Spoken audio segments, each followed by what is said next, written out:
They say when a baby is born, so is a mother. But while you are there to help your baby grow into the person he or she is meant to be, who is there to help you? Many women feel lost and alone when they become mothers, wondering, who am I now? Sometimes it feels like the transformation from woman to mother is as radical as a caterpillar's transformation into a butterfly. Did you know that inside the chrysalis, the caterpillar literally turns into goop before it rearranges itself into a butterfly? This podcast is about the goop, what soul transformation looks like as you transition from being a woman to a mom. Your baby's growth matters, but yours does too. You're not alone. I'm your host, Brittany Ming. Welcome to the Motherhood Metamorphosis. Welcome everyone to this episode of the Motherhood Metamorphosis. I'm your host, Brittany Ming, and today we're talking to Julie Rhodes. Julie K. Rhodes is an actor and author. In March of 2020, Julie was a healthy 30-something woman with a husband, 2 kids, a pug, and a professional acting career. A month later, she would be fighting an illness that her health team would come to believe was COVID-19. For the next year and a half, the virus would plague Julie with debilitating symptoms. She is the author of Chronic Grace, Prayers, Saints, and Thorns That Stay, published in 2023. So thank you, Julie, for coming on the podcast. I'm really excited to have you here today. Thank you so much for having me, Brittany. It's great to be here. So your story, I know that women are going to resonate with this story because there's so many people who got COVID and so many people who have had long COVID and other health problems come up from COVID. And I think that in our collective effort to try to recover from the trauma of the pandemic, I think it's stories that don't get shared because somehow we just want to be like, let's just get on with it. Let's just get on with life. And we don't hear the stories of people who are still or who have experienced long-term debilitating symptoms from having COVID. So I was wondering if you could tell us your story, starting maybe with your life before and how COVID had changed your life. Yeah, definitely. Well, thank you so much for having me. Yeah, I was a really active mom. I had tweens, a boy and a girl. We were just all over the place, to and from practices and events. And I was an actor, mostly in theater, so I was auditioning and performing in musical theater, singing and dancing, and memorizing, big chunks of dialogue and standing up on stage and delivering them, multiple times a week. And um, so we had a very active life, and I had a very healthy body. All leading up, all through childhood and into my early adulthood, really was pretty healthy. And then on Easter Sunday in April of 2020, I just started getting this fatigue that settled down on my shoulders. And then later in the afternoon, this fever started. And it would not leave me for the next 18 months. Oh my gosh. So you had a fever for 18 months? Yes, I could put a clock by it. It was every afternoon. It was like a low grade, like 100-degree, and it was just enough to make me feel like I couldn't think and I couldn't really function. Yeah. And the first 6 months of this, it was added to shortness of breath, a constant cough, a racing heart, the brain fog, of course, and some gastro problems. And so I was totally debilitated for the good first 6 months of this. Out of the blue, it was just very, very crazy. And at the time, you couldn't get a COVID test without meeting like multiple criteria. So I didn't test for COVID till about 2 weeks into the symptoms, and my test was negative. Mm. And then these symptoms just wouldn't lift. So what happened was I began going to multiple specialists, cardiologist, pulmonologist, infectious disease doctor, immunologist, trying to find out what's going on. And they all were treating the symptoms, but nobody had a clear, comprehensive diagnosis. And so it just kind of set me on a very bewildering path. I never had to be the CEO of my own health before. Mm. I didn't know the terminology. I quickly became a Google doctor. I mean, I was always Googling symptoms and trying to find out the background in the immune system, what's going on. And I joined a Facebook group for long haul COVID fighters. About a month into the pandemic, people were starting to notice that not everybody was healing, even after they Mhm. were testing negative. And so they collected themselves online and were just talking, these communities. What did your doctor say about this? My doctor said this. A lot of us were being gaslighted by doctors, general practitioners. If you test negative, you don't have COVID. That was the belief. And in the years since, obviously, long COVID has become more of a national, become more aware, known in the national vernacular, and the National Institutes of Health has been given a lot of money to research it. So people are recognizing it as a phenomenon, and there's still a lot of people suffering from it. So long story short, I did get my health back, and I'm so, so grateful. But it really gave me an insight into the chronic illness world. There are millions of people suffering from autoimmune disease silently, most of which are women. And a lot of there's not a lot of research into a lot of them, and so there are people who are just kind of suffering silently. A lot of moms, and I was kind of unaware of Yeah, that. definitely. So when you during those 6 months and then stretching into 18 months, can you talk to me about that transition of how you interacted as a mom in your life or as a woman in your professional life and these goals that you had? Can you talk to me about that transition? Sure. Well, before I got sick, I was trying to homeschool them in a pandemic. I was not a homeschooling mother to begin with, but the school shut down. So for about a month, they shut down in March here in Texas, and for about a month I was printing stuff off the internet. Like, here's a math sheet for you to work on. Here, let's answer this journaling prompt. Let's find some structure in our day. Let's go for a walk and talk about the trees. Let's name this tree and this piece of foliage. We were just doing our best. Everyone was just doing their best. I mean, we were just surviving. And we all have our COVID stories. So that was me just trying to scramble for that, and then I get sick and I can't even get up off the couch. And so I was suddenly my children were just uneducated, you know, unmoored, and my Feral. They were feral. yeah, they were all over the place. And my poor husband Gordon was wrangling them and trying to add structure to their days and trying to come up beside me and come home early from work and try to keep them occupied and engaged. They were 10 and 12 at the time. Now they are 16 and 13. And man, the baby phase was its own thing. This felt like another baby phase. It felt like another postpartum because my body was suddenly out of control. And after you have a baby, your body is out of control. And so it was almost like I don't know how to do this. Mhm. And then professionally, all of the theaters had shut down.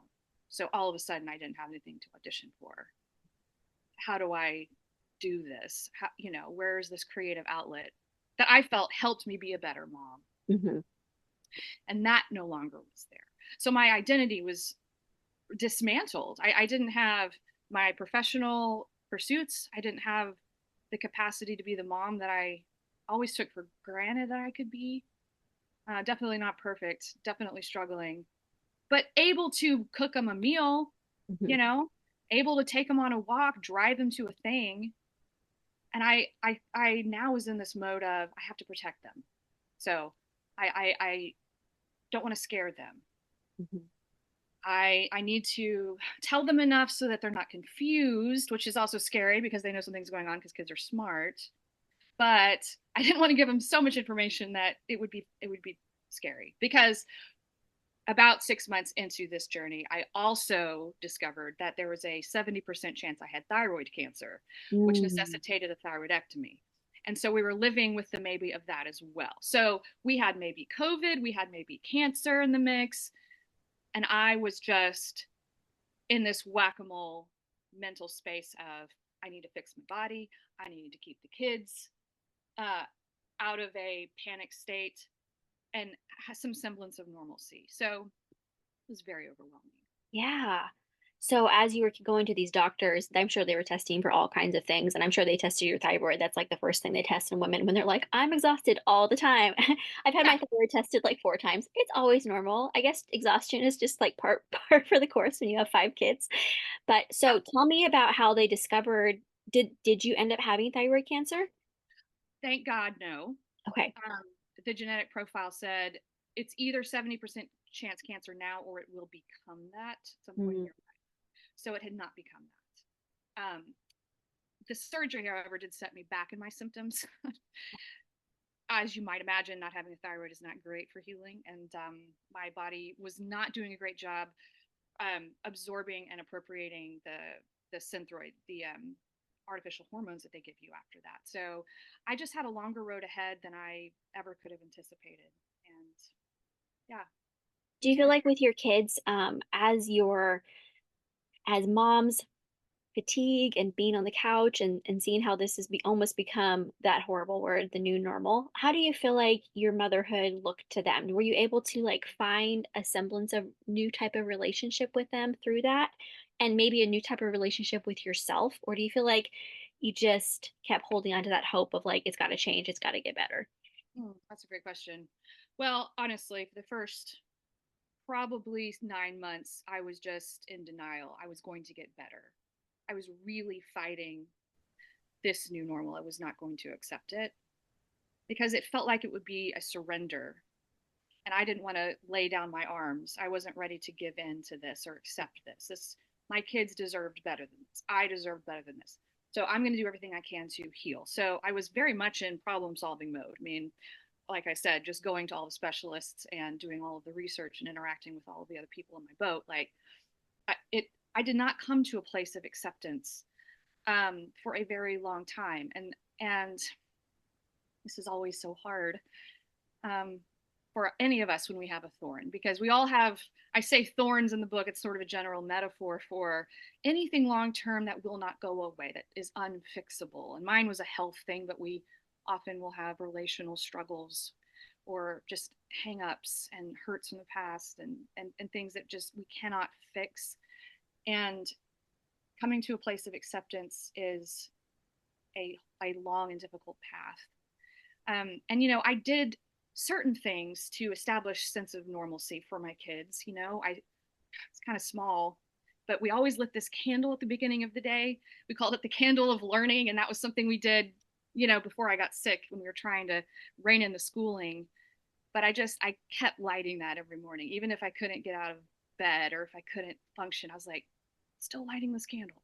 Like, Hmm. I'm still going to do this little thing to show my kids that I haven't left, that I might not be able to play with you um, or move much, but I, your mom, am still here. That was like a little micro ritual that I just held on to. And then, I started journaling prayers a lot for myself. And a lot of it was in an effort to tell myself the truth and God the truth about what was happening and to stop denying it. Mm. Yeah. Um, and I think the best way to reconnect with ourselves when we're going through a thorn like this or health issue is to tell the truth and find ways to be honest and vulnerable. Do you And think that that was, was like, oh, go ahead, finish what you were saying. well, that's scary. I mean, it's a scary thing, especially when you've been telling the doctors the truth, right, about all your symptoms, but you haven't been telling yourself the truth about your fears and what this has done to your identity and what you're afraid it's going to do to the future. So that helped me.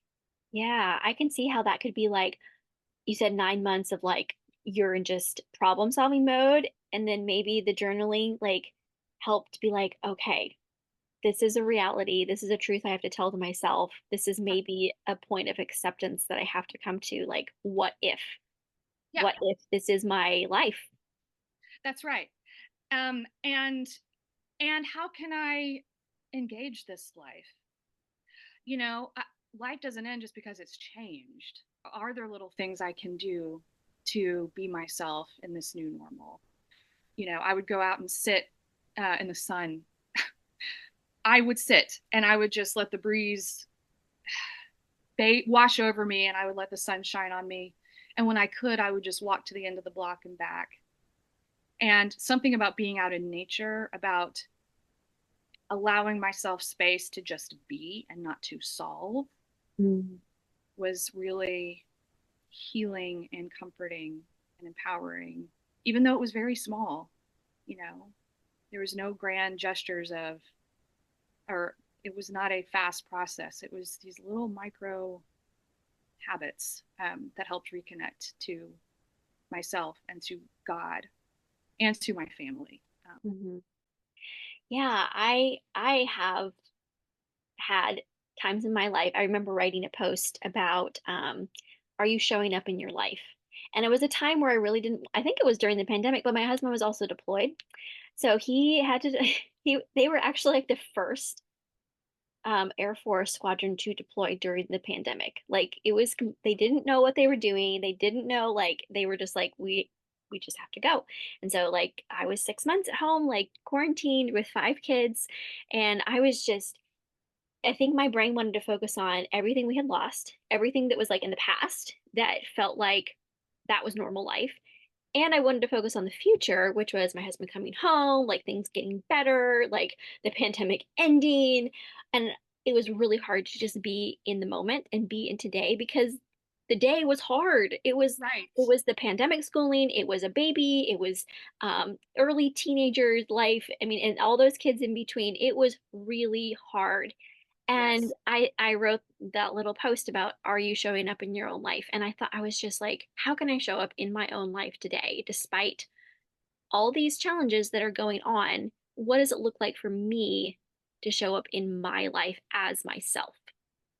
And I Right. think that can be such a powerful question to ask if you're going through just like an impossible situation that you feel like you don't feel like yourself. You don't, you want to be in the past when it was easier. You want to be in the future where something could change and be different. But the moment feels so hard to be in. That's right. That's right. And it's so hard not to write the end of the story before it takes place. Um, and that's just a natural human thing to do because we are meaning makers, we are storytellers. We want to know how this all shakes out, and we're unwilling to be characters in the novel in the middle. But when you read a novel, you know that those characters are heading somewhere good or somewhere with a resolution, and I remind myself that I'm in the middle Hmm. and I don't know what's And you're coming. not the omniscient narrator. You're like main character Exactly. energy, but you don't know everything.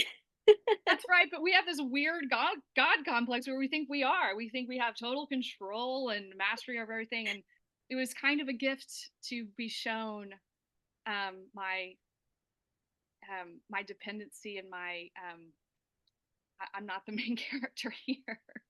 Yeah. There's Yeah, some or you just have to settle into not knowing. You're like, I have to be a character in this story and not the one pulling all the strings. right, right, and I can only do what I can do, so I'm going to do my best. But um, there is so much mystery in life that I'm Mm. never going to understand, and I am so much of this is above my pay grade, and I so what can I be grateful for today? What can I enjoy today? Um, is there a way that I can love someone better because of this problem in my life and not in spite of it? Mm, Do I yeah. have a new superpower now where I can enter into other people's thorns and be a gift to them? There are possibilities if we're willing to accept, if we're willing to be open to them, to a life that we didn't expect, and instead of holding on to the narrative that we had always been telling ourselves how our lives were going to go, how our kids' um, future and mothering was going to go, our careers. Not that there's anything wrong with planning and working towards goals or any of that. I just think um, the adventure of life necessitates some surprises, and they're not always good ones, Yeah, but there for are sure. good ones. You Yeah. know, there's unexpected bad things. There's also unexpected good things. Yeah. I was wondering if you could tell us about the title of your book, Chronic Grace. And because, there's word connections that we have. We think chronic illness, but I was wondering if you could talk about the idea of chronic grace in your life and how you came about the title for your book. Sure. Well, obviously, the word chronic refers to. I think instantly people go to chronic illness, and that is what my story was. When the publisher presented the cover options for the book, there were 4 different ones, and one of them had a big COVID bug on it. And I was like, nope, nope, this is not a COVID book. I don't want this to be a book about long COVID. That story of my story of long COVID was a vehicle for a story of just suffering through an unfixable thorn. So the thorn metaphor, the thorn in your side, what is the thorn in your side today? Is it chronic illness? Is it guilt from the past? Is it a grief that you are still walking through years later? A question you would love to have answered or something resolved in your life? Just whatever. And I think the word grace is a surprising counterpoint to the word chronic, because when we think chronic, the second word is always illness, chronic thorn, chronic illness, chronic back pain. It's always something negative after the word chronic. And so I wanted to imply that there was something equally as persistent, equally as present alongside our pain or our thorn, and that is grace. That is something good. And of course, I'm coming from a Christian background, and so through my book, I'm exploring the definition of grace, and I do that through exploring the definition of prayer. So in my book, I'm praying using the insight and the teachings of several Christian mystics and saints who also went through chronic illness.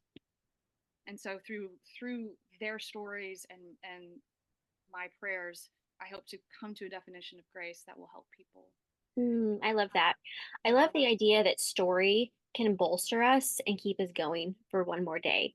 And it can be stories from the past, like people who lived, 1,000 years ago, 500 years ago, and realizing that the human condition, like we are individuals, but we are also connected to this larger human experience. And that reading their stories can help us realize we're not alone, even if those people died like hundreds of years ago. But also, I think, like reading the stories of saints or, religious warriors or leaders from the past is in the same vein as listening to people like you tell your story on a podcast, because Yeah. you're still presenting your story as one of endurance. You've gone through something hard, but you're still standing. And then people can listen to that. And then they're like, oh, I'm not alone. Yeah, I am connected to the greater human experience of endurance and hope and grace through painful experiences. And absolutely. I just think that's really, really beautiful. And I'm so thankful for people who tell their stories and like in book form, but also on the podcast. So I'm excited to share your book here and share your story. Well, thank you. Thank you. Yeah, books have gotten me through a lot of hard things in my life. When I was pregnant and really morning sick, I read this book called Girlfriend's Guide to Pregnancy. I read that too. I That's loved a great that book. book. Yeah, and her just being vulnerable and honest and hilarious about just the pregnancy problems, and that was such a lifeline for me, And it wasn't this profound uh, thing. It was just, gosh, she's a friend. I know her. Mhm. And then when I was going through my chronic illness here, I read a book by Sarah Ramey called The Lady's Handbook for Her Mysterious Illness. Oh, And that's a great title. I know. And she also has this really crazy saga of pain and illness. And, when most people talk about their health struggles, you kind of tune out and it's boring. But the way she wrote it was so engaging. And we do need to hear that people are asking the same questions we are suffering the same sorts of things, um, and hang on to the insights that they glean in Yeah. whatever time and culture. So when did you feel like you started to feel like yourself again? And can you tell us how you've regained your life as both a woman Mhm. and a mom? Wow. Well, I started working with a functional medicine nutritionist. I don't know if you're familiar with functional medicine, but it takes kind of a 30,000-foot view of your health and very systematically goes down a long, extensive checklist to rule out certain problems that might be contributing to your ongoing illness or fatigue. And I had an amazing person in that who helped me. And through that long checklist, we were able to reestablish some foundations of health that I had been missing. We healed my gut, for instance. We discovered I had some tick-borne bacteria. It wasn't Lyme disease, but it was I had tested positive for some tick-borne bacteria that we believe was making it difficult for me to heal. So previously, I wasn't aware of a tick bite, but and there was another thing that we discovered along the way that, oh gosh, this is something that's probably contributing to this. So we worked together for about a year, and my fevers were kind of the last thing to dissipate, and they kind of lifted in February of 2022. Mm-hmm. And it was in February of 2022 that I was cast in and began rehearsals for a play at a local theater. Oh. And it was my first time back in the theater, getting back into, fully staged rehearsals with audience, and then opening a show. Just felt like such a full circle moment of, wow, I can think again. Wow, I don't need to like sit down. I can stand here. The first thought in my mind is not, oh gosh, I feel bad. How am I get through this? My first thought is, how can I make is whatever I'm working on. And since then, I really have become more grateful in general as a person, but also just not taking for granted my health every single day. Just to be able to sit here and talk to you and feel like I'm myself. What a gift. Mm-hmm. I would have never thought to be thankful for that 3 years ago. But I get to, and I am, the story I was writing at the time was, you might die. You might not live to see next year. And here I am getting to enjoy the sunlight. And I took a walk this morning. Mm-hmm. And my dog sat with me next to the fire, and I made my kids eggs for breakfast. What a privilege. So I have to say that I am very grateful for a lot of what I went through, just for that. How do you think that you said that you have the ability to enter into the experiences of others who are going through chronic illness? How do you feel like you're showing up in your life in different ways now that you've gone through this experience? Well, I think I have a newfound spidey sense for how to help other people more instinctively in their problems than I did before. I hear of a friend who's sick or who needs something, and I don't ask them, what do you need, or let me know if there's anything I can do. I say, I'm dropping up a meal. I'm bringing you this. And it's not something, because I know that's what she wants, but I would not have had access to that unless I had gone through what I did. I don't think any of us can, or maybe the more kinder, thoughtful people out there are more naturally gifted that way. I was not. And so I'm grateful to be a little more, I hope, in tune with the suffering of other people, and just the ability to meet needs where I can, or just to be more sensitive, hopefully, and patient with people, and more gracious towards people who can't function at their fullest capacity. I'm such a list maker and achiever. I'm an Enneagram 3, if that means anything to anybody. So I'm very drawn towards achievement and pulling yourself by your bootstraps and pushing through. And I think I've become a lot gentler towards myself, and less of a tyrant towards other people in my life, hopefully working on that. I feel like I go more gently through the day now than I did. And I hope that continues. I hope this is not a lesson I have to relearn. You're like, I've learned it. We don't have to do it again. I have to say that when I'm going through, a really anxious thing, I'm like, what did I write in that one chapter about surrender? Let me go back. I need to oh yeah, chapter 5. Okay, stillness. That's right. St. Francis of Assisi. Check. Let me just revisit what he said. My husband will remind me of things I've written. I was like, "Do you know why I write those things? It's because I need them. It's not because I've learned that lesson. It's because I Yeah, need them myself." right. This is the book I need to go back and refer to myself. Yes. It's very, very selfish. To peek into my deficiencies here. What would you tell another woman who's walking the same path as you did, who finds herself in unexpectedly in a long chronic illness? Hmm. Well, don't write the story before it's over. That's the first thing. And then, the second thing, we talk a lot about self-care. That's kind of a buzzword in this world, and I always associated self-care with um, manicures and massages and bath bombs uh, and all those things are valid and great in their times. It's not economical for all of us, though, and so for me, finding time to focus on something else out of myself was so helpful. Um, Taking time at the beginning of every day just to breathe deeply. For me, it was to pray through the journal or to sit in the sun, as I said, to connect with nature, to take my eyes off my problem and onto the wider world and to God. When we have a thorn, well, at least for me, I was identifying with it so tightly. It was who I was. I was a sick person. This was who I was all of a sudden.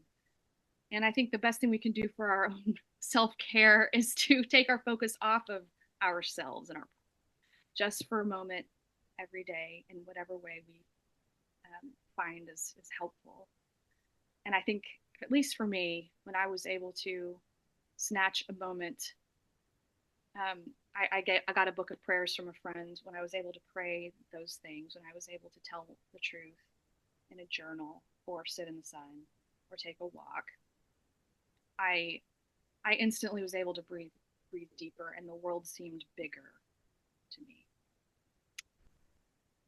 And those don't have to be big, grand gestures, because a lot of times we're just not capable of it. Yeah, just to having that small moment to think. I think that that's so important, even for women who are, they're going through maybe postpartum and their Yeah, world feels like it has shrunk to the size of your aching body and the crying baby yep, and the feeling that you don't know what you're doing. And sometimes just being like, okay, in this moment, we're both gonna just stand on the porch in our pajamas and we're just gonna feel the sun on us for a few minutes and breathe. that's right. And sometimes that can just lift you out of that maybe very, very tight, confining world that you feel like you're in and just be like, okay, we can Yeah, make it for 5 more minutes again. that's right. That's right. Or my mom gave me an advice after postpartum. She was like, just put mascara on. Just put mascara on every day. You will feel more like yourself. You will feel, less trapped just by Yes. doing these little things. Yeah. And it's not necessarily like because you want to look better, it's when you want to feel more like yourself. Yes, And so, exactly. yeah, when you can't recognize yourself when you're going through a hard time, it's those little rituals to help you get through. Yeah, absolutely. Well, Julie, I'm so thankful for this conversation today. I know that a lot of people are going to love listening to your story, and I hope that they will check out your book. To end our time, I was wondering if you could tell us what is one thing you're doing to enjoy your life this week? Hmm. Well, I've been taking long walks recently, and they feel so luxurious. Just the time to take a walk in the middle of the day, and it's a privilege to be able to have that time. And I just it feels so freeing to walk under trees and to breathe deeply and like I said, I wasn't able to do that 3 years ago, and so yeah, it's a way to reconnect with myself and with God and with nature. And I listen to some great podcasts, some great music, and say hi to people as I walk. And um, it's just a little way that I can disassociate my identity from my schedule and my to-do list. And it feels really rebellious and empowering. Yes, rebellion as a form of enjoyment. I love it. By taking Yeah, long walks. that's right. It's super aggressive. Where can we find you online? JulieKRhodes.com. You could also find the book at chronicgracebook.com. When you join my newsletter on my website, I'm giving away free downloadable artwork that my friends at Lila Lorena designed for our readers, and they're beautiful. They print off to trim to an 8x10, or you could save them on your desktop or your phone, and they're just beautiful floral prints with some text that encouraged me. Grace can start anywhere. Grace can start on your walls. If you need a little encouragement and beauty in your life. So I would love to give that to you and anybody who wanted. I love that. I will definitely share the links in the show notes. So I hope people will check that out and join your newsletter and get those artworks. That's really special. Well, Julie, thanks so much for joining us today. Thank you so much for having me. Thank you so much for listening to this episode of the Motherhood Metamorphosis. If you've enjoyed this episode, please hit the thumbs up and subscribe to this channel so you never miss an episode. Next, tell your friends. Podcasts are a slow growth type of social media, so promo works best when it's from person to person. If you know another mom who's in the goop right now, send her a text of encouragement and the link to the episode that is speaking to your heart right now. If you have a story about your own matrescence, the physical, emotional, hormonal, and social transition that occurs when someone becomes a mother, please leave a comment below. I want this channel to be a place where women can build community about the challenges and joys of their own motherhood metamorphosis. Thank you so much for listening today. I hope it encouraged you and gave you some good food for thought. If you ever have any questions, comments, or you'd like to reach out to me personally, you can email me at brittanyaming@gmail.com.